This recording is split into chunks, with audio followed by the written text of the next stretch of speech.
As I arrived at the next scenic spot in my rental car, the phone rang with a call from my mother-in-law, as if she had been watching the whole time. It was my mother-in-law. I gave my husband, David, a knowing look and answered. "Hello, Mrs. Johnson, what's up?" Her voice was frantic on the other end. "Get away from David right now! Grab your bag with your clothes and head to the bus stop by the cliffs." "Mrs. Johnson? What are you talking about?" "David's planning to attack you. He's got a gun hidden in the car." So, that was the game she was playing. I can't believe David would. "Okay, I'll leave right away." My response might have sounded a bit flat, but it seemed to have convinced her. She hung up immediately. "My name's Emily Johnson, a 29-year-old office worker. I got married to David last year, but because of the COVID pandemic, we had only registered a marriage. Now that the pandemic's effects have waned, we've been able to travel. So, we're planning our belated honeymoon. My company was understanding and gave us time off for our honeymoon even though it's been a while since our marriage. We chose a national park, eager to take lots of pictures. I'm into landscape photography. David's hobby is video editing. We've even discussed starting a YouTube channel for landscape videos. We've been living a quiet but happy newlywed life. However, there's been one concern: David's mom, Mrs. Johnson. She has always been overly fond of David, her son. Since David and I decided to get married, she seemed to have it out for me at every turn. Her subtle harassments during our meetings are a frequent occurrence. And the worst part is that she does it behind David's back. If I get praised or say something at a family gathering, she'd subtly put me down. "Did you make this stew, Emily? It's an unusual recipe for around here, but it's tasty. It's really delicious. Can you share the stew recipe? If it's simple, I'd like to make it at home." "Did you like it? I'm glad. I'll write down the recipe for you right away." "It's good, Emily. But maybe learn some traditional recipes from around here too? It'll earn you more praises." That's how it usually goes. She's not praising my unique stew, she's suggesting I stick to the local recipes and not stand out. In fact, after the relatives left and it was just me and Mrs. Johnson doing the dishes, it was a barrage of sarcasm. "Always wanting to stand out, making such a salty stew. Planning on giving our family high blood pressure or something? Scary woman." I tasted it. "Did you find it too salty? I'll go lighter on the salt next time." "I don't even want to eat your salty stew anymore. Make something more traditional next time." But then, when David comes around, her demeanor completely changes. "Emily, Aunt Susan said thanks for the stew recipe. Everyone really seemed to love your dish." "Really? That's great. What would you like to eat tomorrow, David? Emily and I will prepare it together." With a beaming smile, she'd interrupt our conversation, shifting the topic. It's so blatant that it's hard to even get angry about. It's become a bit of a joke for us afterward. The hilarious part is David's already caught on to her dual-faced behavior and subtle digs. Mrs. Johnson thinks her son doesn't notice, and takes every chance to berate me when he's not around. However, my husband David has already caught on, and even secretly records or films her when it gets too bad. David has always resented his mother's overbearing love, which is really just over-interference. Apparently, it's even crushed his dreams for the future. So, when we got married, it was David, not me, who refused to live with her. Despite the happy occasion, it seems like Mrs. Johnson thinks I was the one who manipulated him. Her excessive love for her son blinds her to everything around her. I worry she'll do something foolish one of these days. On another note, we've finally decided on the details for our belated honeymoon. Taking our hobbies into consideration, we decided on a trip around scenic locations within the country. I'm excitedly preparing cameras and other equipment. David is also getting a smartphone without a SIM card to take videos. We've packed a traveling bag with clothing and toiletries. We'll be able to see canyons and waterfalls on this trip. I want to take beautiful pictures, so we need to check the weather forecast too. You're right. Landscapes shrouded in mist and clouds are mysterious and beautiful, but I really hope it's sunny." We laughed together as we continued our preparations. But even at a time like this, Mrs. Johnson interferes. A phone call. It's Mrs. Johnson as expected. Hello. I answered the phone in front of David and quickly switched it to speakerphone. Hello, Emily? Are you really planning on traveling with David? You've been married for over a year, and now you're going on a honeymoon. What are you thinking? It seems she wants to stop me from traveling with my husband. The best response to this is to flaunt the trip. Of course. We finally don't have any restrictions. David's company and mine have approved the leave for our honeymoon, and we're going to enjoy ourselves to the fullest. Mrs. Johnson fell for my bait. What do you mean enjoy yourselves? It's probably just a cheap inn and a miserable trip. I feel sorry for David. Mrs. Johnson's words caused David to frown in silence. This trip was something David had arranged himself without relying on a travel agency. I looked at David's face and changed my tone. Oh, no, it's not a cheap inn at all. David arranged everything. We're staying at a super luxury hotel with an amazing view. Of course, the food is 5-star too. And yet, it's all at a very affordable price. I purposely spoke sweetly to provoke Mrs. Johnson. I'm always being picked on, and this time she was disparaging the trip that David prepared. I wouldn't feel satisfied without getting back at her a little. A super luxury hotel? Why are you going with David? Let me go on that trip. David would want to show his filial piety to me. It seems she couldn't keep quiet after hearing about the super luxury hotel. Now she's saying she wants to go on the trip herself. No mother would but in on a honeymoon like this. It's not gonna happen. Taking over your son and daughter-in-law's long-awaited honeymoon is just uncouth. We'll be sure to buy you a souvenir. Goodbye. Imagining Mrs. Johnson's frustrated face, I hung up the phone. I laughed spitefully, and David was holding his head in front of me after I hung up. Emily, I'm sorry about my mom. I can't believe she tried to take over our honeymoon. Well, she loves her son so much, she probably just wanted to say something. It's not something to worry about. I smiled at David, but I also felt a twinge of anxiety. I had beaten her at her own game with all the resentment I had built up, but I might have failed. What if the angry Mrs. Johnson became obsessed with our honeymoon and started harassing us? This worry of mine would later prove to be true. From then until the departure of the trip, there was silence from Mrs. Johnson, not even a phone call. I had expected her to complain to David about me, but that didn't happen either. Her silence was unnerving, but we went on our honeymoon as planned.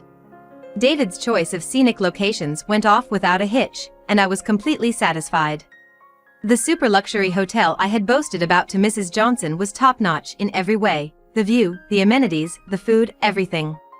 We even had the hotel staff take a picture of us enjoying dinner as a couple. Oh, I'm so full. David, thank you so much for arranging all this. After dinner, I collapsed on the bed in the hotel room. The bed's so soft and comfy too. Watching me happily roll around in bed, my husband David exclaimed with joy. I'm glad you like it. Once you've rested your stomach, how about we go to the spa? In the meantime, I'll check the videos and photos we took today. The spa? How wonderful. David, who had been opening his laptop while admiring me enjoying the plush bed, suddenly raised his voice after a while. What? What's going on here? Feeling an unusual sense in David's voice, I got out of bed and peered into his computer. We had rented a car to get around today. At every scenic spot we visited, we had parked the rental car and taken videos and photos, and the rental car could be seen in the background here and there. In itself, that wasn't a problem, but there were a few instances where a suspicious person, who appeared to be a small-framed woman, was lurking around the rental car. We couldn't see the face of the suspicious person, but we felt she was a petite woman. The suspicious person was occasionally opening the car door. Oh, here, we didn't lock the car because we were only there for a short time, David muttered, pointing at the screen. I recognized the hat the suspicious person was wearing. Hey, this hat, doesn't Mrs. Johnson have one like this? Yes, Mrs. Johnson has a similar hat. David's face turned pale at my words. That's right, this is my mother's hat. David and I stared intently at the computer screen. The suspicious person, who looked like Mrs. Johnson, was putting something black into the rental car. It looked like she was opening the traveling bag that had been left in the rental car. Then, after a while, the suspicious person left without taking anything. Was something put into the traveling bag? I hurriedly dumped out it. It felt strangely heavy. I hadn't noticed the difference in weight since the hotel bellman had carried it when we arrived at the hotel. It was a bag with clothing and toiletries, no valuables. Nothing seemed to be stolen. And then, something unbelievable rolled out from the bottom of the bag. David and I were stunned by what had come out. What's this? You're kidding. The next morning, we left the hotel with exhausted faces. We had been run ragged dealing with the incredible thing that had come out of the bag the previous day. When we arrived at the next scenic spot in the rental car, the phone rang with almost perfect timing. It was from Mrs. Johnson. I signaled to David, who was on the phone, to answer it. Hello, Mrs. Johnson? What's going on? Mrs. Johnson's voice on the other end of the phone sounded quite frantic. Get away from my son right now. Grab the bag with a change of clothes and head to the Cape's bus stop. Wait, how does she know there's a bus stop near the Cape where we're vacationing? And how does she know the details of our luggage, like the bag with the change of clothes? Since she called at the perfect timing, she's probably hiding and watching somewhere. It was a call full of puzzling moments, but I deliberately asked Mrs. Johnson for a reason. Mrs. Johnson? What are you talking about? David is planning to attack you. He's hiding a gun in the car. I see, so that's the scenario. I already knew everything, but I pretended to go along with Mrs. Johnson's leading. That can't be, David attacking me? Okay, I understand. I'll get away right now. Although my response was a bit wooden, I seemed to have successfully fooled Mrs. Johnson. Mrs. Johnson hung up immediately. I signaled to David, who was driving, and headed for the bus stop with the traveling bag. Of course, I didn't forget to pretend to be scared. And then I called the police. About 5 minutes later, I arrived at the Cape's bus stop, and a detective in an unmarked police car approached me. Well, it turned out just like you said yesterday. I never thought you'd really call it in. The detective looked troubled. I'm truly sorry for involving you in this farce. I think David should be catching Mrs. Johnson by now, so please come with me.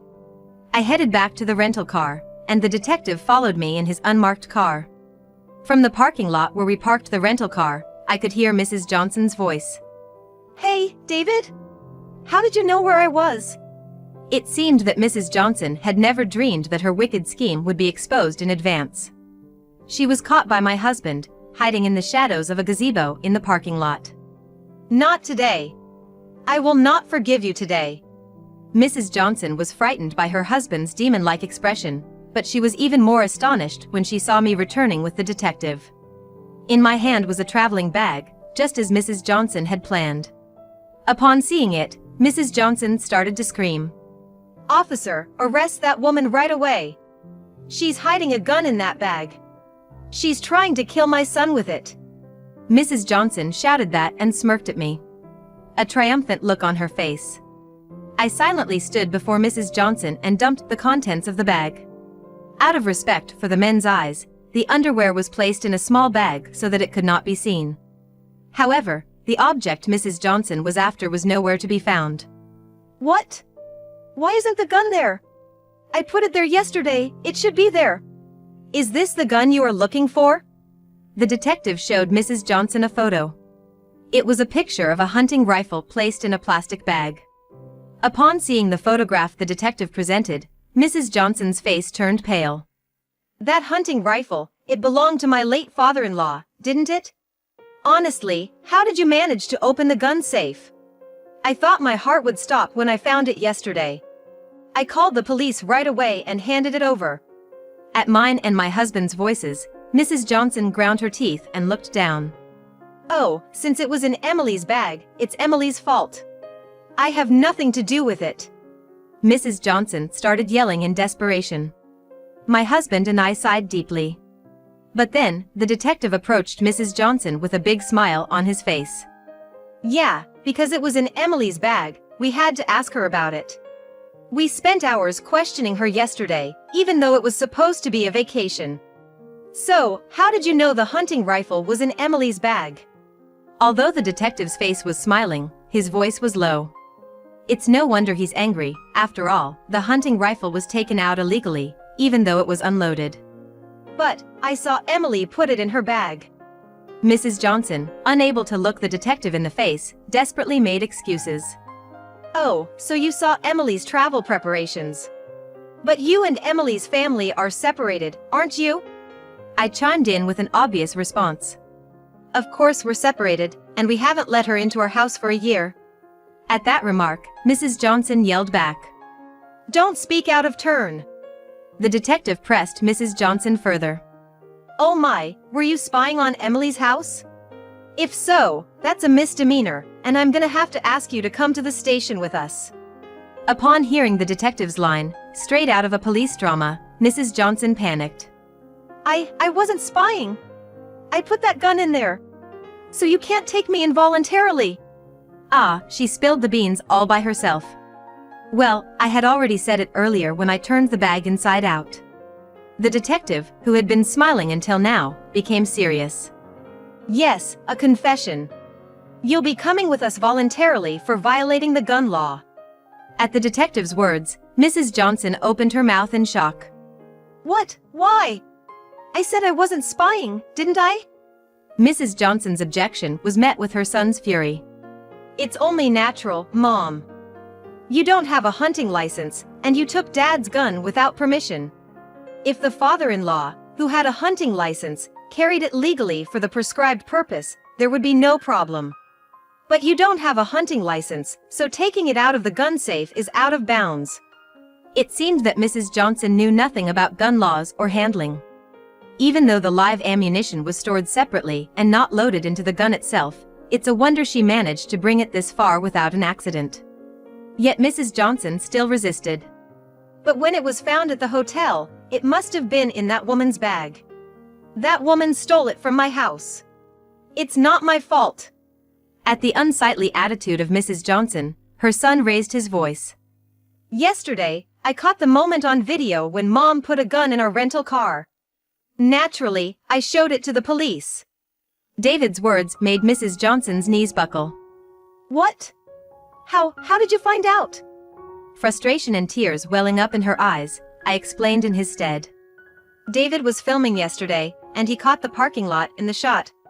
We didn't notice it at the time, but when we were reviewing the video at the hotel, we saw it. Mrs. Johnson could no longer argue with my explanation. Now, Mrs. Kate Johnson. We'd like you to accompany us to the station on suspicion of violating gun control laws. The detective prompted Mrs. Johnson, who was in a state of shock, to get up. To Mrs. Johnson, David exclaimed. Why would you do something like this? Just because you don't like Emily? I've had enough. I'm cutting ties with you, Mom. At David's words, Mrs. Johnson suddenly began to scream and thrash about. Why? Why is that woman better than me? David, are you abandoning your mom? The detective forced the screaming Mrs. Johnson into the unmarked patrol car. You might not want to make too much of a fuss. When I called the house yesterday to check the gun's serial number, your son's grandmother, I guess, an elderly woman, was furious. Eek! At the detective's words, Mrs. Johnson immediately calmed down. The grandmother in question is David's grandmother. Although elderly, she's still in good health, with no signs of dementia. She's practically the head of the Johnson household. Mrs. Johnson is in a state of complete submission to her. Even though she's the head of the household, she's not an unreasonable person towards others. Whenever I visit the in-laws, she's always so happy to see me, affectionately calling me Emily dear. She's a kind person. Though strict with Mrs. Johnson about household chores, she took care of her own room and private bathroom. It must have been quite something to make her so angry. As I muttered under my breath, the detective informed me. Apparently, since your father-in-law's death, your husband's grandmother has been keeping the hunting rifle as a keepsake. But the box with the keepsake in it was ransacked the other day. Upon learning that this led to the recent commotion, she was incredibly furious. The detective exaggerated a shiver. I see, Mrs. Johnson must have ransacked her room to get the key.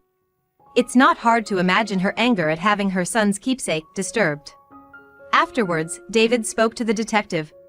I'm not gonna pick up Mom at the police station after this. At David's words, Mrs. Johnson's face changed to one of despair. The detective laughed and waved as he explained. Yeah, David and Emily, you continue your vacation. Your grandmother insists on it, and her representative is on the way here. With that, the detective left with Mrs. Johnson. David heaved a big sigh. Emily, I'm really sorry.